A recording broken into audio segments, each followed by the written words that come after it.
All right, what's going on, everyone? I'm here with Jak Kerley from Shibby Pictures. How's it going tonight, buddy? It's going well. Thanks for having me. Stoked to be doing this. Yeah, for sure, man. What's well, first of all, where are you at tonight? So I'm in Greensboro, North Carolina, which is where I live for 8 months of the year, pretty much. And yeah, I literally just got back yesterday after being on the road for like a few months. So it's kind of nice to be back and settling back into the routine. Yeah, we were kind of trying to set up an interview, and you're like, "Oh, I'm kind of all over the time zones right now." So yeah, I was in like Costa Rica, and I was like, "The Wi-Fi here is awful. This probably won't work. I can't make phone calls. We'll have to do this later." Well, I appreciate you reaching out and setting the story straight. No, of course. So what were you doing down there? I was so one of my really good friends works for United Airlines, and he was kind enough to hook me up with his flight benefits so I can fly anywhere for free for the whole year. Oh. And so I just went to Costa Rica just because I could and visited from there. Okay, so you weren't shooting any videos or anything while you were there? No, I was. So before that, I was actually in Italy working on a music video with my friend Erica Russo, and she kind of had like a little Europe tour going on. Like it was more like just like a week-long thing. So she was, she had shows, and so we went to Venice. And we were in Venice for like 10 days doing a video, and then just kind of followed her around for a little bit, and then parted ways. Sweet. So you were able to slide over there for free? Yeah. That's pretty sweet. Yeah, it's pretty nuts. So how did the video go?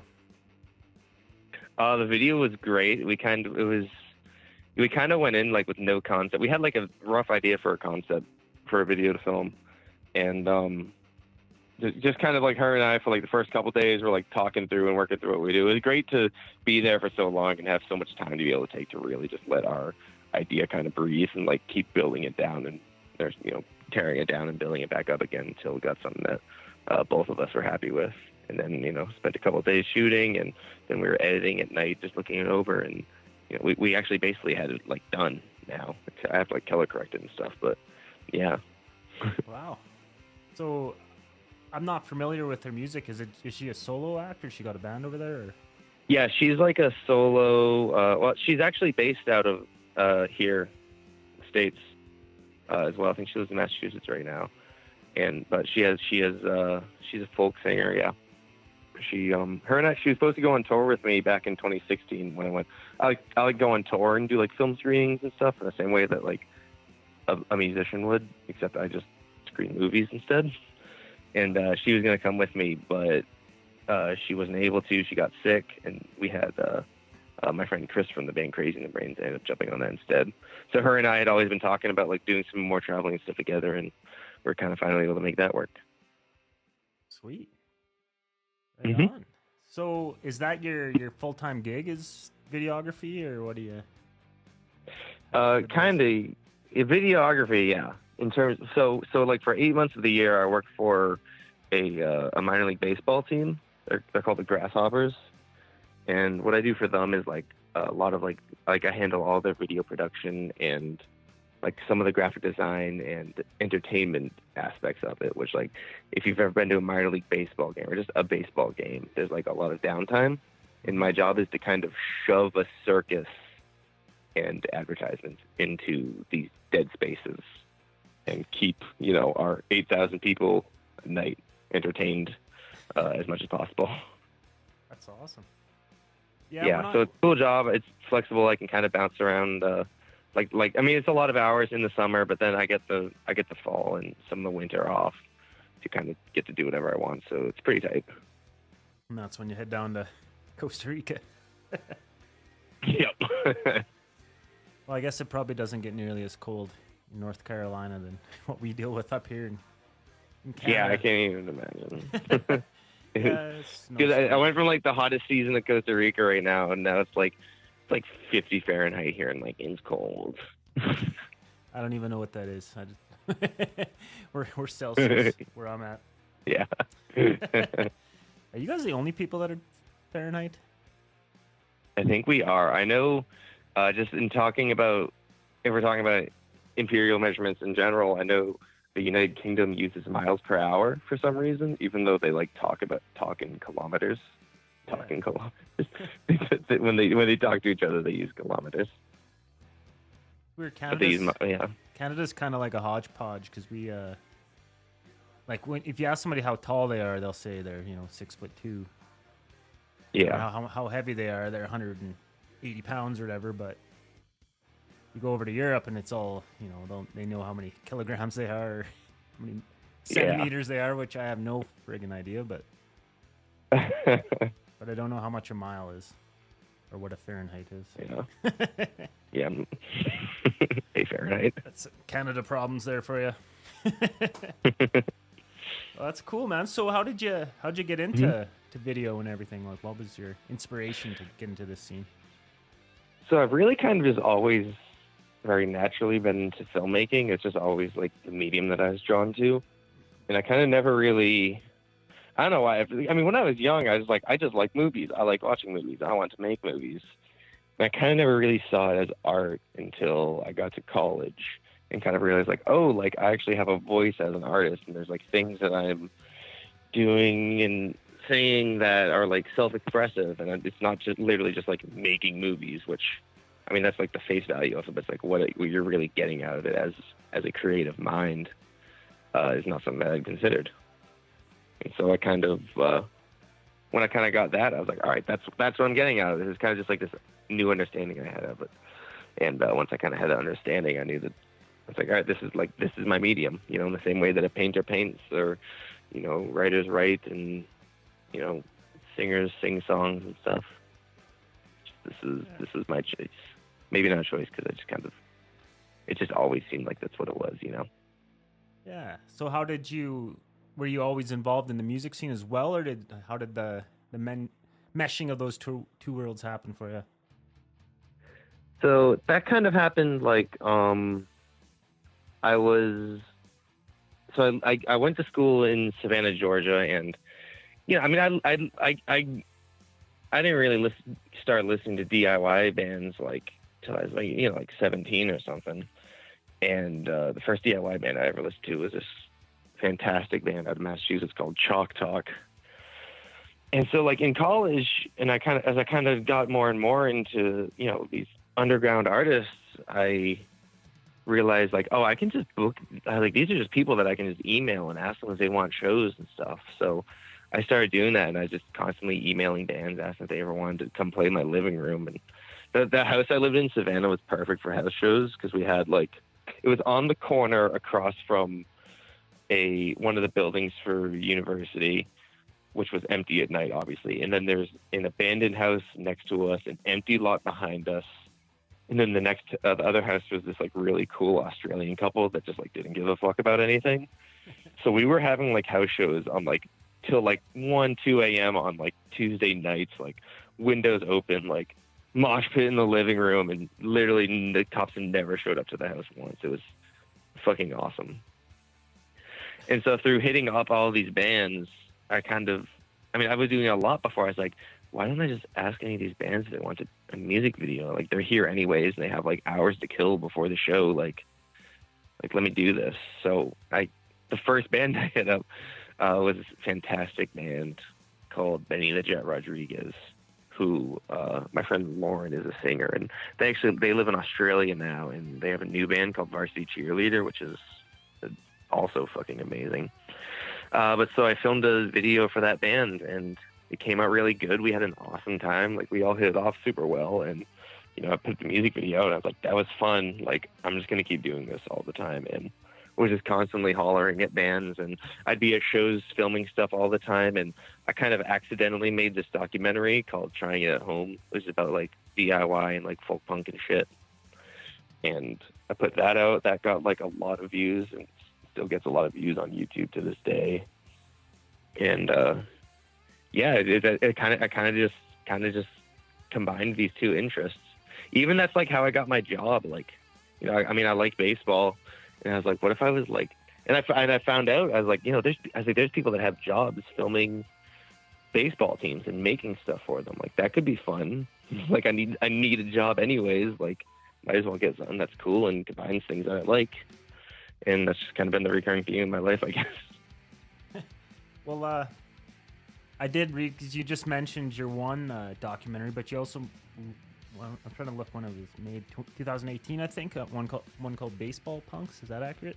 Yeah, and that's another that's another combination of just these things that I liked.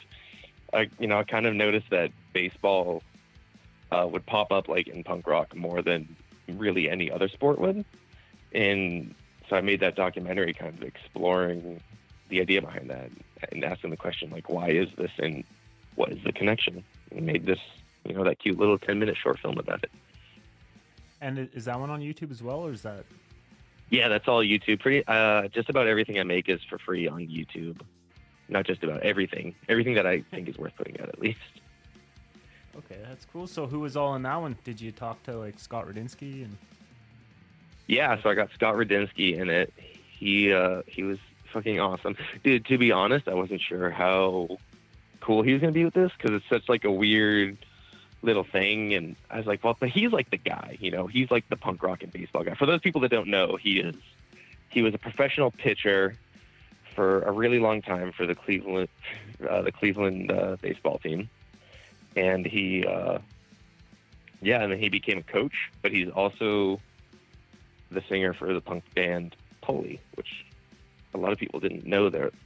A lot of people only know that him for one of those things. Mm-hmm.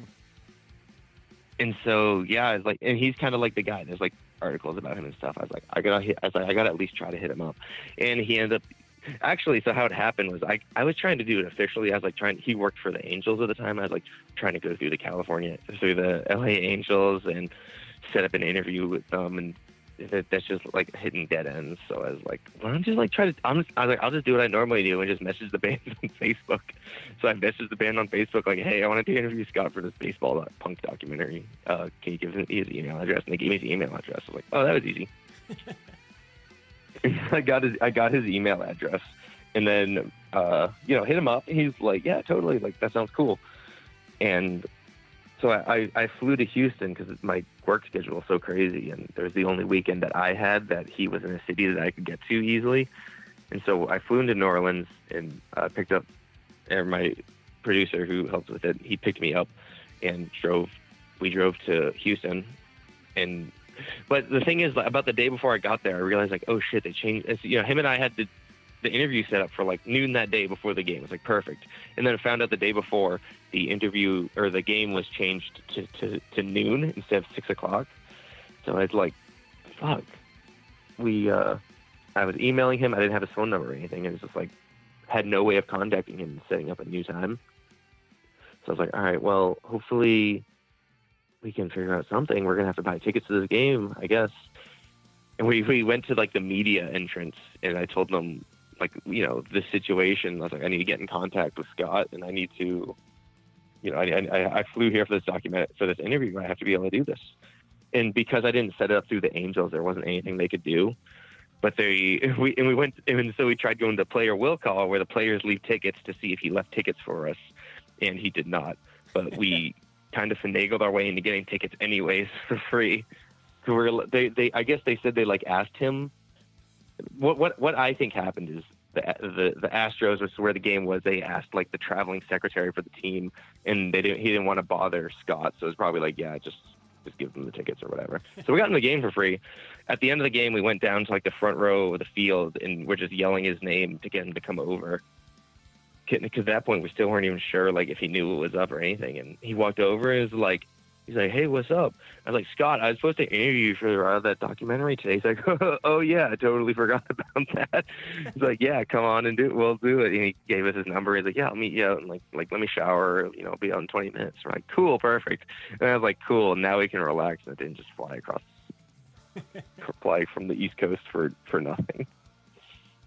And he was like a super cool, down to earth dude. Like totally got it. Totally got what we're doing. I was worried he'd be this like bro punk kind of dude, but he's talking about like sleeping on floors while on tour in Europe, and playing squats and stuff, and we were talking about the Descendants and stuff, and I was like, yeah, this dude, like, he gets it. And so it turned out to be an awesome interview. Not even the best interview in the documentary, but still fantastic. That's awesome. Yeah, he was on this show before. And then Oh, word, yeah. and then I was actually down in Disneyland when the hell was that? Not last year, but the year before. And the Angels were playing. So we went, me and my brother-in-law and my father-in-law went to the game. We ended up meeting them beforehand, got pictures, and signed a couple balls for us. Yeah. Nice. Oh, nice. Stand-up dude. I can back up your statement. He's a good guy. Yeah, he was telling me about how, like, sometimes at games and stuff, kids will bring, like, records for him to sign, and how, like, the players think it's the coolest thing ever. They think he's, like, a rock star, and he's like, yeah, totally. And he was super nice just to chill. We ended up chilling with him. Like, I have this ball that I tried to get everyone in the documentary to sign, but I forgot it for some people. But I was like, oh, man, I got this ball I want you to sign, but I left it in the car. He's like, oh, we can just go, like, let's go to your car and get it real quick. I was like, it's like a mile, man. It was like a 30-minute walk. He's like, yeah, that's fine. Like, I got nothing to do. So, like, we just walked with him for this half hour. We gave him a ride back to his hotel. He was just trying to hang. That's wicked, man. Yeah. And they're a hell of a band, too. That's the part that gets overlooked. Yeah, I've never gotten to see them play, but hopefully at some point. You know what? I never did either. I remember they came to my neck of the woods once, but I was, like, away working or something. So all my friends got to go, but I didn't. One day. Oh. One day. Well, that's awesome, man. So you get to combine music, baseball, and punk rock all in. Yeah, that was how I made it happen. That's awesome. So, what city did you say you're in? North Carolina? What was that? What city are you living in now? Oh, what city? Greensboro. Greensboro. Okay, I'm not. Yeah, it's like right in the middle of the state, kind of right in between Charlotte and Raleigh. Okay, and where do the Hurricanes are in Raleigh, right? Yeah, the Hurricanes play over in Raleigh. Okay. I go to a couple of those games. It's pretty sick because I got to see the Bruins play. I'm from Boston. I got to see the Bruins play for like $15, which is tight. It's like a Tuesday night. Whereas if you want to go to a Bruins game in Boston, it's like $150, like for the cheapest ticket, which is nuts. So how'd you end up down there? Just from college, and then you just kind of stuck around? Yeah, I went to college in Savannah, and I worked for the baseball team in Savannah, and kind of bounced around a couple different teams in the Southeast until I ended up, with this gig in Greensboro. Oh, sweet. Mm-hmm. So, some of to get into making movies and stuff, like, who were your biggest influences growing up? Like what was the movies or documentaries you saw that you're like, holy shit, like, I want to do this? You think of it? When I was in like really young, I was watching, like, I really loved, like, just comedies, because I just like to laugh, and I just like the characters and stuff. So a lot of the stuff that I really liked Judd Apatow, like Superbad and Pineapple Express and Anchorman and stuff like that. And I got really into rom-coms kind of through that, because I kind of step back and like, oh, these are all actually like rom-coms. Like Knocked Up is a love story, and 40-Year-Old Virgin is a love story, and kind of continued down that road into rom-coms. Like 500 Days of Summer is like one of my favorite movies ever. And what else? Yeah, at the same time I was getting into like Kevin Smith movies too, so like Clerks and Chasing Amy, and what else? I like Slacker a lot by Richard Linklater, and the Before Sunrise series. And I kind of realized the common thread between all these movies that I like is just dialogue and people connecting with each other, and because I think that's just such a naturally dramatic idea, is people connecting with each other. And so that's kind of the movies that I'm interested in watching, and the movies that I'm interested in making. Yeah, and for you, I'm assuming you don't have a monster budget usually when you're making these films, so... Yeah, I don't. Yeah, I want to talk about the budget aspect of it too. Yeah, 2 people in a room chilling is a cheap way to film. I forget who it is, but there's a filmmaker that just I think it's Soderbergh or something. He describes all of his movies as 2 people in a room, which is really like what most of your life is if you really think about it. It's 2 people in a location. It's conversations. Like my life's not crazy. There's a fantastic Richard Linklater quote where he talks about like how like he's like, you know, I'm not a spy. I've never been in a helicopter crash or whatever, but my life is still filled with all this drama. And like, that's where your drama of life comes from, is people connecting with each other and having conversations and like being vulnerable. And, you know, and I know vulnerability is like a big thing that the Duplass brothers preach, who I'm a huge fan of them as well. Mm-hmm. So I guess we can roll into the, actually, no, I'm going to talk about something else, because you just reminded me of something when you said two people in a room. This is not what I would call a good filmmaker, but I watched the new Neil Breen movie last night. You watched his stuff before? Twisted Pair. Oh my God, man. Okay. That was a movie that made. Yeah, I'm not. What is he done? I'm not super familiar with it. Well, he's I don't know. He's like an architect in Las Vegas or something. And he like self-produces these movies, or I don't know if he crowdfunds them or what, but they're just like, well, he's always like the main star, and he kind of like every single movie, even if it doesn't even make sense in the context of the movie, he's always like exposing government corruption and stuff like that, corporate greed, but it's just it's something else, man. I would recommend putting him on just to see how not to make a movie, but. I'm curious. I just pulled the Joe Rogan and Jamie pulled that shit up, and I'm looking over his Wikipedia page right now. Yeah, it's I could see people watching. I'm like, this fucking guy's making movies. Like, I can I'm looking at the posters. I mean, I'd aim a little higher than Neil Breen's movies, but yeah, you gotta start somewhere. That's one thing that a lot of the filmmakers I like preach to, is like, just go out and make something. Like, it doesn't matter. Like I know so many filmmakers, you know, considering, especially having gone to art school, that just talk about, oh, this movie they want to make, like, this is the one that's going to make them big or whatever. It's like just go out and make some. Like, I think it's just important to go out and make something, and, you know, not wait for the perfect situation to make your movie, because there's, you know, whatever you make, it's not going to be perfect. You're going to learn from it. So just do that and get on to the next one. And, you know, I like to think that if you look at the chronological order of my music videos and short films and everything, that, you know, people ask me a lot, which is my favorite one, and it's almost always the one that I'm currently working on, because that's my best one. And, you know, I take what I've learned from the other movies and, you know, use that to get better. So it's not so much of a quantity, like a quantity of films over quality, as much as it's just, you know, quantity than quality, I guess.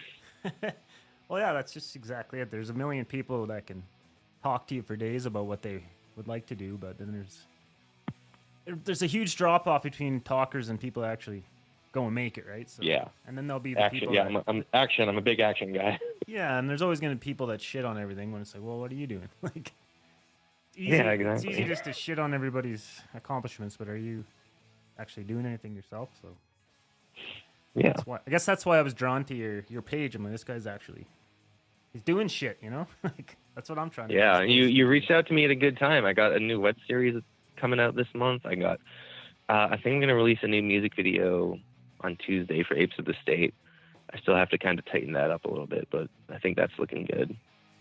Nice. Yeah, and I've already released more stuff this year than I have. I'd say that throughout the past couple of years, I probably released something about every 3 weeks, but I'm well over that into 2020 so far, so that's tight. Perfect. Well, you mentioned music videos, so let's take a quick breather here. I mentioned before you get to pick a song, and you said you had a couple in the back of your mind. So what track? Yeah, you gave me like a 5-second heads up for that. I was like, oh god, going to come up with some good ones. That's 5 seconds more of a heads up than I usually give my guests. Yeah. How about there's this band I came across, which they're called Grumpster. They signed to Asian Man Records, and I did a music video for them lately. And Fallon is like my new favorite songwriter, probably. And I can't stop listening to Grumpster, basically. So you should play "Put Me to Sleep" by Grumpster. It's from their new album Underwhelmed, which is on Asian Man Records now. And they're the greatest band I've found, really. I was gonna say of all time, but I was like, there's a lot of bands. I don't know. Yeah. In addition to doing music videos for him, he's also doing PR now, apparently. Yeah. All right. Well, here we go. Grumpster, "Put Me to Sleep." All right, so you talked about this web series. I watched a couple of the episodes. Are they just like a couple minutes long each one, or what's the? Yeah, just so explain it to me. It's called so it's called Good Old Punks, and it's basically like, I think the easiest pitch is like if Hard Times articles were short films, basically. Because I would constantly see Hard Times and be like, man, that'd be a good short film. That'd be a good short film. And I was like, what? I was like, well, what if I just do this series? No one's really done like a web series about punks, I figured. At least like in this capacity. And what it does is it parodies a bunch of aspects of touring as like a DIY band. So it's like the first episode is like getting the band to go to the show, and you know, one of the people someone made a really good comment on YouTube that it just said herding cats. And I'm like, yeah, that's basically it. It's this guy trying to like herd everyone else. Like, all right, time to go to the show. Let's go. And then episode 2 is basically this guy writing like the most annoying cliche booking email of all time. And so me and my friend Brandon, who's the guy that reads it in the short, we sat down one day and like, let's write the worst booking email we possibly can. Like, hit every cliche. It's like, there's 11 of us to sleep. You know, we need to play 45 minutes minimum. Like, they're all the dates they're giving you, like all Tuesdays and Wednesdays. And you're like, fuck. And some of the stuff, we were actually going through our email accounts and pulling stuff from like actual shitty emails, like book me emails that we gotten from real people. I'm trying to think of the one that made me laugh because I checked it out. It was like, you can find our music on Reverb Nation. Something like CD, baby. CD baby. In the Dropbox link below. And people still send stuff like that. Oh yeah, I get stuff like that. I probably get a couple of book me emails a month still.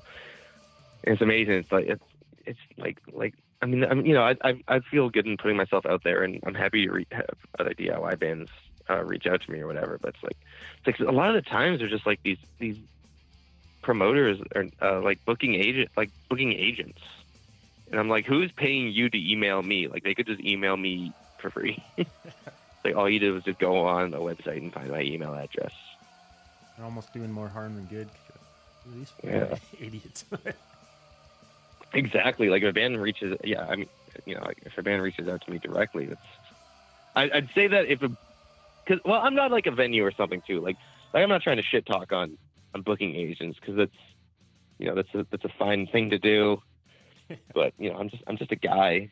I'm just a guy that books bands. I'm not a bar or whatever. I'm not a venue that's just constantly looking for people. I'm just looking to help out, you know, homies and friends of friends and stuff. Yeah.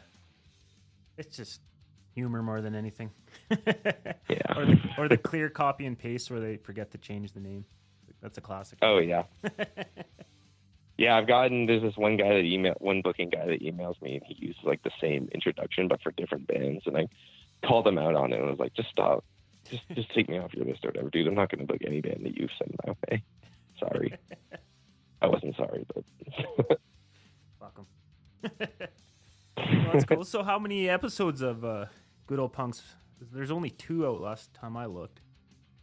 Yeah, so there's going to be 6 total, I think. So it's kind of, originally the concept was to drop all the episodes at once.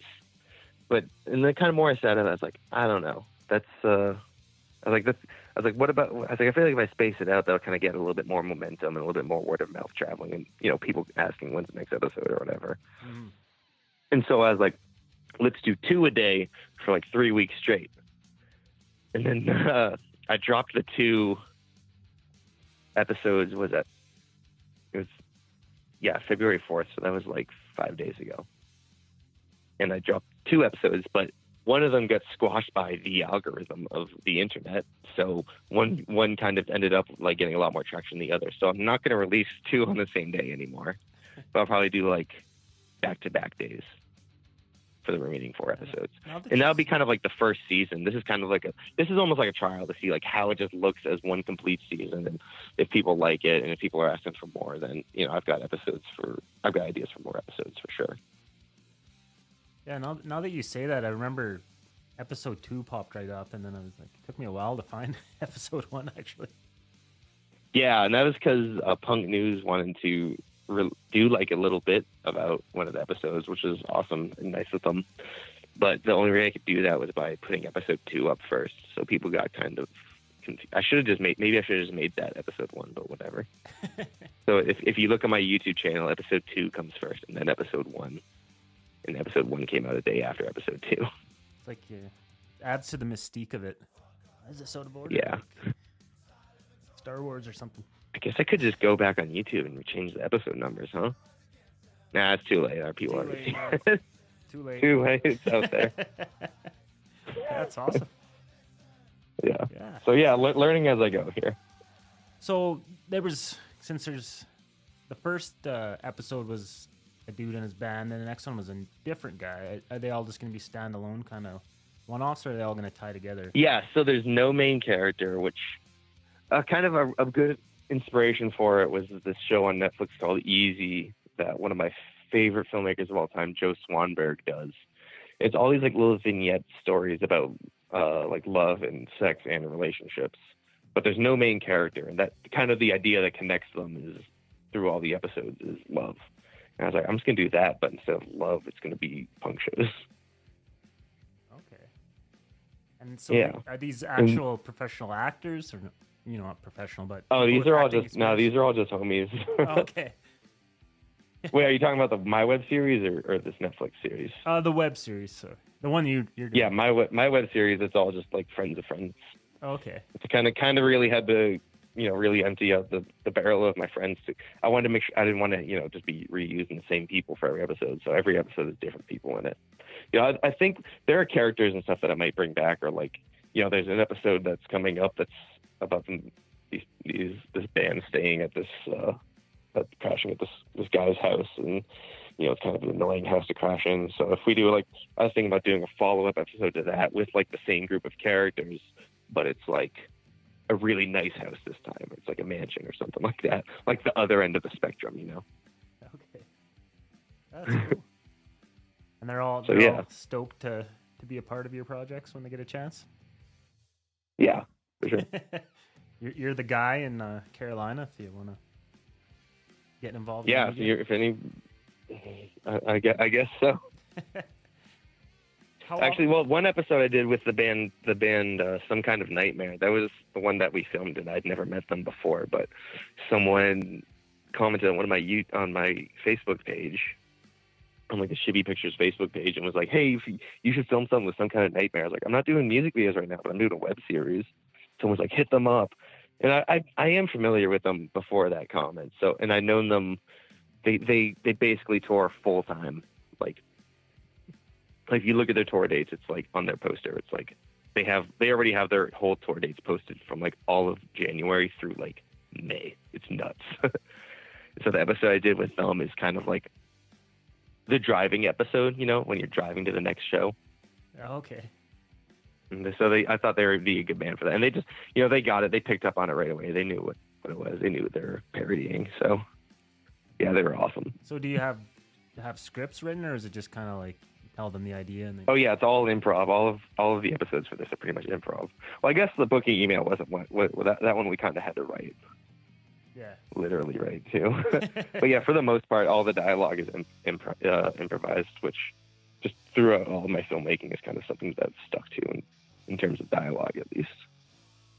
Okay, well, that's sweet. I still try to do like shot lists and stuff like that, but yeah, dialogue. I'm like, hit this point. Basically, my direction, like you start here, you got to end here, and you got to get there in 3 minutes. Like, go. Okay. Yeah, I kind of try to make little films and stuff myself, and yeah, that's something you learn pretty quick. It's like trying to get a bunch of punks back together to do something do a reshoot is not an easy task. So you're gonna make the most of your time.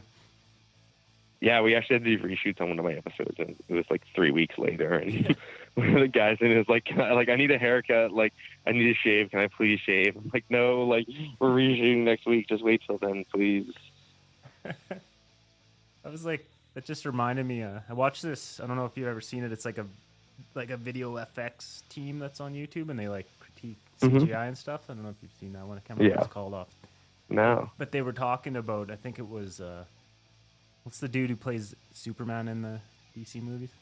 Henry, whatever. Cavill. I'm not sure. I'm not a I'm a Yeah, superhero movie guy. Really. I don't really either, but I was watching this and they're talking about how for one movie he was in, he needed to have a mustache, but then he had to get pulled back in to do a Superman scene, but he couldn't shave, Oh, so yeah. they like CGI'd his fucking mustache out, and some of the Oh, scenes wow, just that's look really so, funny. it just looks so awkward. Oh man, That's hilarious. obviously if Hollywood can't even get that right, I guess. I do. Yeah, like if Superman, if a Superman movie can't do that, what hope is there for me? That's just no special effects ever, please.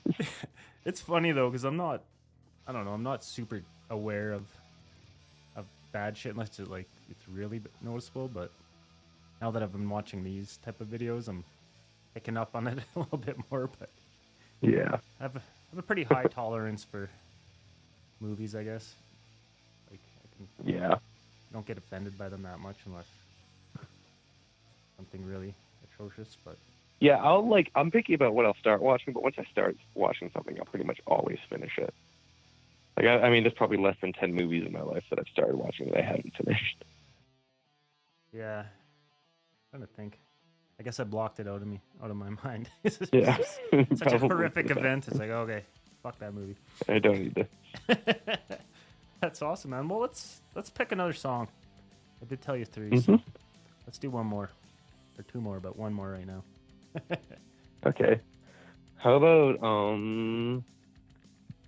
My Girlfriend Doesn't Worry by Jeffrey Lewis is like probably one of my favorite songs that came out in the past year. He's I don't know if anyone's not familiar with him. He's this folk singer from New York City. He's been doing it for like 20 years. He's amazing. And I've been a fan of him for a long time because when I listen to music, I really just listen to songwriting, and he's like one of the best lyricists that I've ever heard. And I booked a show for him maybe this has to be like almost 2 years. Yeah, like 2 years ago at this point. I did a screening before his show, like to open it. And, he was super into my work, and I was really stoked about that. And him and I got to talking, and we ended up doing 2 music videos for his new album that came out last year called Bad Wiring. And I don't know if I said the song, but so this song is My Girlfriend Doesn't Worry. One of the ones I did not do a video for, but still an amazing song. All right, let's check it out. Jeffrey Lewis, My Girlfriend Doesn't Worry. All right, man. So you say you've done like a crud ton of music videos. I was looking on your page, and it says that you've worked with Leftover Crack. Is that an accurate statement? Yep, I've done. Yeah, so I did. It's funny. I was just sitting at work one day, and I got a phone call from this number. It said Brooklyn on it. I was like, who the fuck in Brooklyn is calling me right now at like 11 a.m. I answered it. It's like, hey, is this Jack? I was like, yeah. He's like, this is Sturge from Leftover Crack. I'm like, oh, hey, what's up, dude? And yeah, he'd seen my other videos, and someone gave him my number and he wanted to collaborate for their new album that came out at the time. This was like 2015, yeah, like late 2015. And what he pitched to me was like, you ever seen True Detective? I was like, no. He's like, all right, go watch that and call me back. So I watched the whole first season of True Detective. He's like, I want to do that. There's like a scene where they like, spoiler alert, they like kill the bad guy, and he wanted to film something where they kill the bad guy. Like it's like this like cool abandoned fort a little bit outside of New Orleans. So they flew me to New Orleans. We filmed their video, and then yeah, it was fucking awesome. That's amazing. Yeah. And the thing about that show, I loved season 1, and I didn't realize what they're doing with that. So when I tuned into season 2 and it wasn't Woody Harrelson and McConaughey, I was like, what the frick is this? So I got all mad and I didn't watch it. Yeah, I think a lot of people weren't stoked on that. It wasn't really fair to Vince Vaughn and company, but I was like, I don't know. Yeah. I really enjoyed the first season, so I was like, I wanted more. Yeah. Yeah, but that's really cool. What was he like to interact with? He seems like quite the character. Oh, he was he was great. He was very collaborative. Was very like respectful of the fact that like I was the filmmaker, but was like still offering me things that he wanted to see. and him and I would talk on the phone like for long periods of time while I was editing, like scrolling through, and he'd be like, he's like, I got this idea for like this cut here, but if you don't want to do it, that's fine. I was like, no, like I'm totally here, like listening to your ideas and stuff, and it was a great experience. That's great. So what song was that for? Make sure to go watch it. It's called Bed Bugs and Beyond. Okay, sweet. It was like, yeah. It was from the album was called Constructs of the State. Well, because he was in, I don't know if they're still going, like the Star Fucking Hipsters. That was his band as well. Mm-hmm. And I love those videos, like the 2 Cups of Tea, where it's all like the one shot. I thought that was really. Yeah, that was a really cool one. Yeah, someone actually showed me that when I was on the road with them for a couple of days, and I was like, yo, check out this other video they did. It was a really cool one. I'm a big fan of single shot music videos because there's no editing involved. So you just sync it up with the track and then you're done. Just color correct it a little bit. Like, all right, cool, good to go. Yeah, and then the other one they did was it had the dude from like My Name Is Earl, like the sidekick guy. He said yeah. You like Kevin Smith movies. He's in pretty much all his. Yeah, Ethan Suplee, I think. Yeah. I was pretty surprised to see him in freaking not Leftover Crap. Start Fucking Hipsters video. Seemed like a strange. Yeah, that's random. Strange combo, but I guess he's friends with. Yeah, I guess so. Scott Sturgeon. Yeah. So do you got any other stuff you can talk about that you got going on for 2020? I don't know. Yeah, the web series is kind of the big thing right now, and I'm excited to like get that out and get people to see it. Because it's really cool when people are commenting, asking like when's the next episode, and just quoting lines at it in the comments and saying what they liked about it and stuff. And be like, oh my god, so true. Like, that's fantastic. Like really, my whole philosophy on filmmaking is, and why I do what I do, is to help people feel not alone, pretty much. And that's because that was kind of why I grew.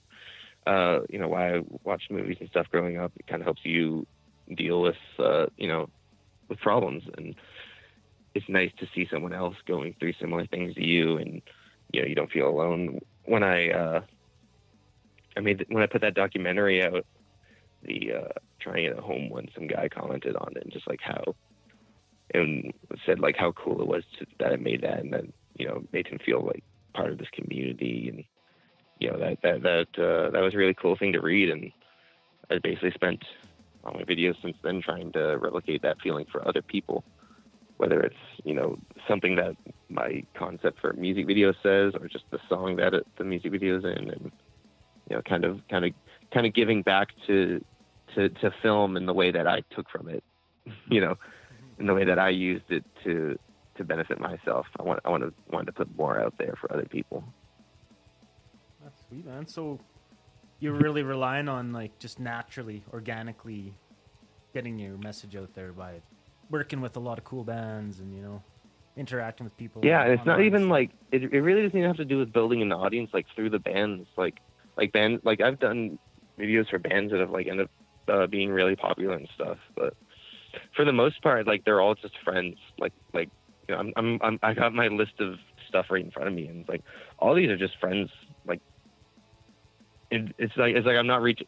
When I reach out to bands that are new to collaborate with for the first time, they eventually end up becoming friends, and then it's just I have more friends that way.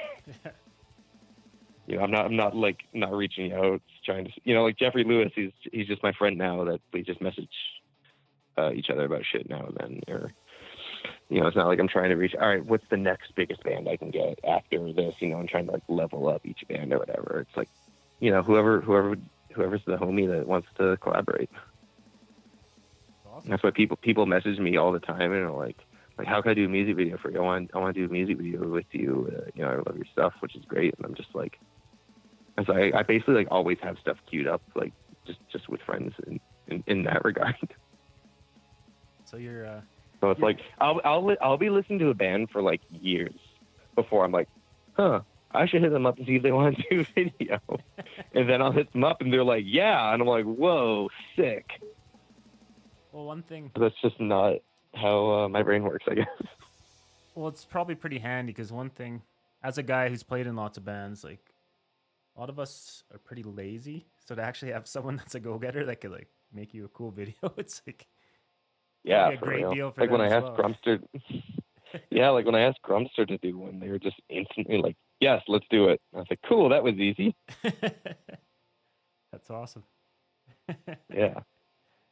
Actually, a fun little story about that one was they kind of seemed to have their idea in song in mind, which was very handy.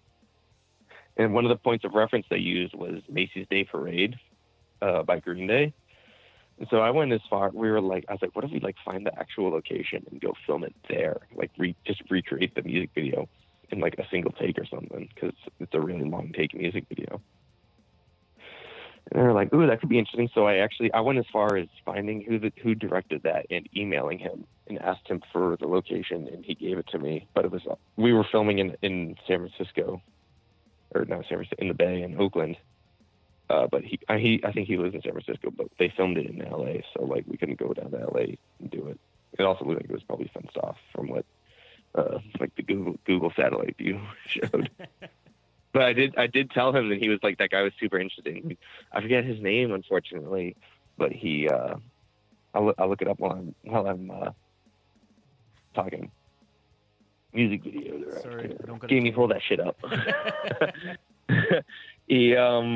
Mark Kohr, Kohr. And so I went and he did like all of their music videos like in the early days, like from like, you know, Dookie to like Warning, basically. And you know, I told him how awesome I thought all those other videos were, and he was like, yeah. And he's like, I sent him some of my work that referenced other Green Day music videos that he directed like before he even was talking to this guy, and he was like super nice and receptive to that, and like thought it was really cool. And I was like, yeah, send me this Grumster video when it's done. I can't wait to see it. And you know, I sent it to him, and he fucking loved it. And there was a couple specific shots that referenced some Green Day music videos that he picked up on immediately and thought was awesome. That's wicked, man. You're getting the respect of your peers. Yeah, I don't know what he's up to now, but thanks, Mark. Well, he's actually a long-time listener of the show, so he'll appreciate this little nugget. So. Hey, Well, cool, man. Well, let's start wrapping this up. It's a little bit later for you over on the, I don't know if you're considered East Coast or just East Coast. Period. Close enough to the coast, I guess. 3 hours is chill. But yeah, if ever find your way up in Canada, man, make sure you look me up. Oh yeah, for sure. We're in the mountains, so it's I'm bouncing all over the place now. There's film fests all over the place on that. So. Oh, nice. But yeah, you wanna pick one last song, and I'll let you carry on with your evening. Yeah, for sure. There's this band called Tiny Stills that I found back over the summer, who are awesome. This woman Kaylin, who's is a singer for it, and I just randomly came across them. And actually, my friend Greg posted about them, and I clicked in. I was like, "This is amazing!" Like, instantly loved it. Very good songwriting again. So their song is "Everything Is Going Great" by Tiny Stills.